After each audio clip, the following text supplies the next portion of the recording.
Fourth Sunday, Saint John the Clemency. Saint John Clemenceau, plus 649, is recognized by the Church as a great saint.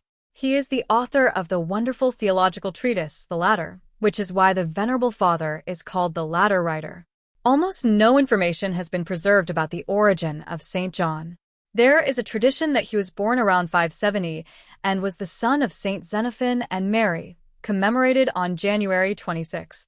At the age of 16, John went to the Sinai monastery. His teacher and leader was Abba Martyr. After 4 years of living in the monastery, John was tonsured a monk. The monk Abba Strategii, who lived on Mount Sinai, predicted to him that he would become a luminary of the Holy Church. For 19 years, St. John was obedient to his spiritual father. After the death of the Abba Martyr, St. John chose a hermit's life and retired to a desert called Tola, where he spent 40 years in silence, fasting, prayer, and repentance. St. John had a disciple named Moses. Once, the Venerable Father ordered his disciple to dig a hole for a vegetable garden. Moses, exhausted by the midday heat, lay down at the foot of a rock. At that time, St. John was resting in a cell. Suddenly, a man filled with dignity appeared to him and said, "Why are you resting when Moses is being tested?" St. John stood in prayer. When the disciple returned, the teacher asked him if something had happened to him. The monk replied that while lying down to rest at the foot of the rock, he heard the voice of the teacher calling him, jumped up and ran away. Suddenly, a stone from the rock split and fell on the very place where Moses was lying.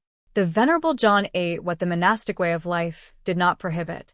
At night, he slept as much as was necessary to maintain his strength.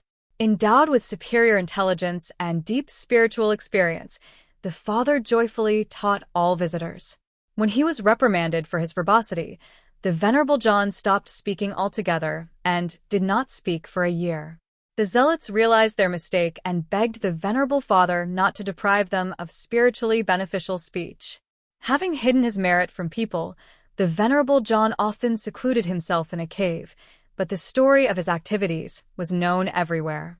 People flocked to him in a continuous stream for advice and prayer. At the age of 74, the Holy Father was elected abbot of the Sinai monastery. In the last years of his life, St. John was granted the gift of miracles and foresight by the Lord. At the request of St. John, abbot of the right monastery, commemorated on Holy Saturday, St. John wrote The Ladder, a guide to achieving spiritual perfection. The purpose of this work is to teach a Christian that self-sacrifice and work are necessary for life. First of all, it is necessary to cleanse oneself from sins, eliminate the defects and passions of the old man, and then restore the image of God in a person. Although the book was written for nuns, through it any Christian learns to walk the steps of the ladder of spiritual life and draw closer to the Lord. The Life of the Saints, Volume 1, Tbilisi, 2001. The source S translated by Google Translate. Apologues for any errors. Hagia Sophia Chapel. May God bless you.